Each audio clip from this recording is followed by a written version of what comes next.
ദേവകി എനിക്കെന്റെ പ്രാണനേക്കാളും പ്രിയപ്പെട്ട സഹോദരിയാണ്. ഉറപ്പായും താങ്കൾ അവളെ സന്തോഷത്തോടെ പരിപാലിക്കുമെന്ന് നാം വിശ്വസിക്കുന്നു.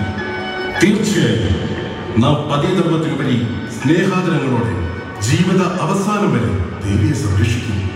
അതിലെനിക്ക് യാതൊരു ചിന്തയുടെയും ആവശ്യമില്ല. നാം ഇന്ന് അതീവ സന്തോഷമാണ്.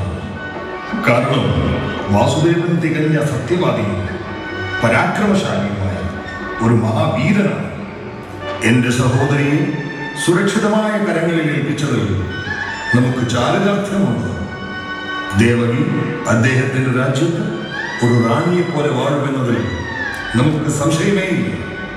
ഇന്ന് ഈ മംഗളവേളയിൽ നാം സ്വയം രണ്ടുപേരുടെയും സാരഥിയായി കൊട്ടാരം വരെ കൊണ്ടുവിടുന്നത്. വരൂ ദേവകി, വരൂ വാസുദേവ.